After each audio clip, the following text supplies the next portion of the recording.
સરકારી યોજનાનો લાભ લેવા અને ફોર્મ ભરવા માટે અમારી ચેનલને સબસ્ક્રાઇબ કરો.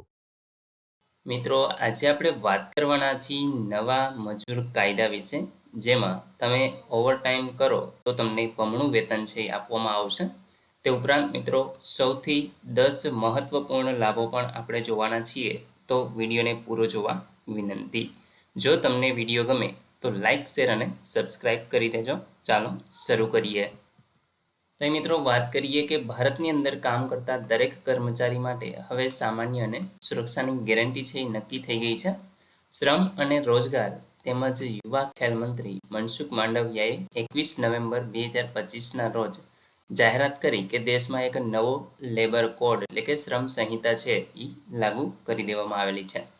તેમણે સોશિયલ મીડિયા પ્લેટફોર્મ એક્સ પર આ પગલાંને વડાપ્રધાન નરેન્દ્ર મોદી દ્વારા કર્મચારીઓના હિતમાં ઉઠાવવામાં આવેલું એક મોટું પગલું છે એ ગણાવ્યું છે. તે ઉપરાંત મિત્રો, મોદી સરકારે શ્રમ સુધારાઓના આ સૌથી મોટા પગલાં હેઠળ જૂના 29 શ્રમ કાયદાઓને સમાપ્ત કરી અને 21 નવેમ્બરથી 4 નવા લેબર કોડ્સ છે એ સમગ્ર દેશની અંદર લાગુ કરી દીધા છે. સરકારના મતે આ ફેરફાર આત્મનિર્ભર ભારતની દિશામાં એક ઐતિહાસિક સુધારો કરે છે, જે દેશની રોજગાર વ્યવસ્થા અને ઔદ્યોગિક પ્રણાલીને નવી વ્યાખ્યા આપશે. આ નવા નિયમો દ્વારા દેશના 40 કરોડથી પણ વધારે શ્રમજીવીઓને સામાજિક સુરક્ષાનું એક કવચ મળશે, જે અગાઉ ક્યારેય શક્ય બન્યું ન હતું. હવે મિત્રો, આપણે એક પછી એક જે નવા લેબર કાયદા બન્યા છે તેમની જોગવાઈઓ જોઈ લઈએ. તો મિત્રો, અહીંયા પહેલી છે કે આધુનિક જરૂરિયાતોને ધ્યાનમાં રાખીને નવી જોગવાઈઓ ઉમેરવામાં આવી છે. દેશમાં અગાઉના જે શ્રમ કાયદાઓ લાગુ હતા તેમાંથીને ઘણા કાયદાઓ 1930થી લઈને 1950ની વચ્ચે રચાયેલા હતા. જે જુદા કાયદાઓમાં ગીગ વર્કર્સ, પ્લેટફોર્મ વર્કર્સ અને પ્રવાસી શ્રમિકો જેવી આધુનિક કાર્યશૈલીનો બિલકુલ ઉલ્લેખ ન હતો.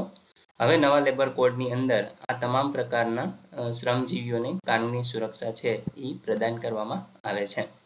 મિત્રો, બીજા નિયમની વાત કરીએ તો નવો નિયમ હેઠળ નિમણૂક પત્ર એટલે કે અપોઇન્ટમેન્ટ લેટર છે એ ફરજિયાત બન્યો છે અને સમયસર વેતનની ગેરંટી પણ આપવામાં આવે છે અને લઘુત્તમ વેતન સમગ્ર દેશમાં લાગુ થશે. આ પગલાંથીને રોજગાર પ્રક્રિયામાં પારદર્શિતા વધશે અને કર્મચારીઓની સુરક્ષા છે એ સુનિશ્ચિત બનશે.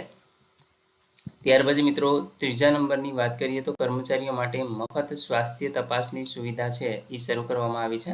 જેમાં હવે 40 વર્ષથી વધુ ઉંમરના કર્મચારીઓને વર્ષમાં એકવાર મફત સ્વાસ્થ્ય તપાસ એટલે કે હેલ્થ ચેકઅપ છે એ આપવામાં આવશે. આ ઉપરાંત ખાણકામ, કેમિકલ અને કન્સ્ટ્રક્શન જેવા જોખમી કાર્યક્ષેત્રોમાં કામ કરનારાઓને સંપૂર્ણ સ્વાસ્થ્ય સુરક્ષાની ગેરંટી છે એ પણ આપવામાં આવશે. ત્યાર પછી મિત્રો, આગળ વાત કરીએ તો પહેલા 5 વર્ષની નોકરી પછી મળતી જે ગ્રેચ્યુટી છે એ હવે માત્ર 1 વર્ષની અંદર કાયમી નોકરી પછી જ તમને મળવા માંડશે અને આ ખાનગી ક્ષેત્રના કર્મચારીઓ માટે પણ એક મોટો ફાયદો છે એ ગણવામાં આવે છે. ત્યાર પછી મિત્રો, મહિલાઓ હવે તેમની સહમતિ અને સુરક્ષા સાથે નાઇટ શિફ્ટમાં કામ કરી શકશે. એટલે કે મહિલાઓની ઈચ્છા હોય કે નાઇટ શિફ્ટ કરવી છે તો એ કરી શકશે, અન્યથા એ ના પણ કરી શકે છે. સમાન વેતન અને સુરક્ષિત કાર્યસ્થળની ગેરંટી પણ નવા કોડમાં સામેલ છે.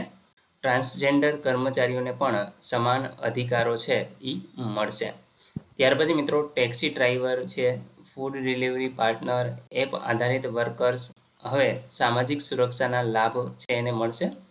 એગ્રીગેટ્સને તેમના ટર્નઓવરનું 1-2% યોગદાન છે એ આપવું પડશે.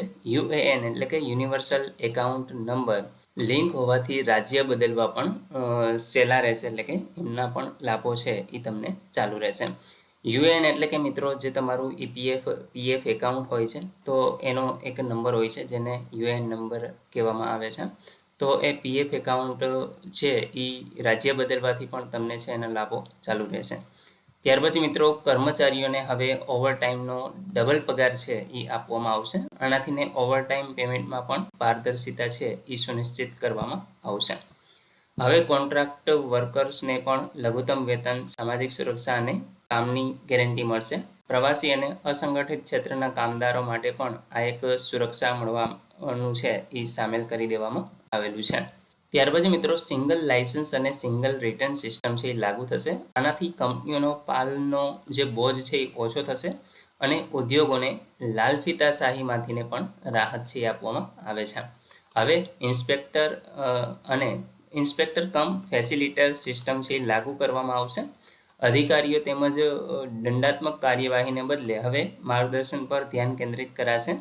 2 સદસ્યીય ટ્રિબ્યુનલ છે એ બનાવવામાં આવશે, જેથી કર્મચારીઓને સીધો જ છે એ ફરિયાદ નોંધાવી શકે છે અને કંઈ પણ જે એને તકલીફ હોય એમાંથીને રાહત મેળવી શકે છે. તો મિત્રો આ 10 જેટલા જે મુખ્ય જોગવાઈઓ છે એ આપણે જોઈ લીધી છે, જેમાં નવા લેબર કોડ્સ વિકસિત ભારત 2047ના લક્ષ્યની દિશાની અંદર મજબૂત આધાર તૈયાર કરશે.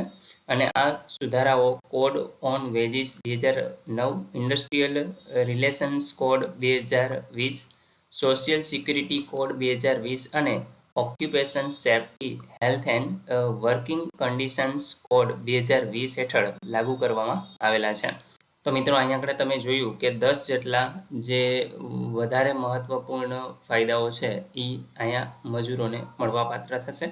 તે ઉપરાંત ઘણા બધા બીજા પણ ફાયદાઓ છે, પરંતુ આપણે જે મુખ્ય ફાયદાઓ તમને વધારે પડતા લાભદાયક હોય એના વિશે ચર્ચા કરેલી. તો આમાં જો તમને વિડીયોમાં કંઈ ન સમજાણું હોય તો તમે કોમેન્ટ દ્વારા પૂછી શકો છો. બાકી તમને આ વિડીયો ગમ્યો હોય તો લાઈક કરી દેજો, તમારા મિત્રો સુધી શેર કરજો અને ચેનલને સબસ્ક્રાઈબ કરી લેજો. વિડીયો જોવા બદલ આપનો ખૂબ ખૂબ આભાર.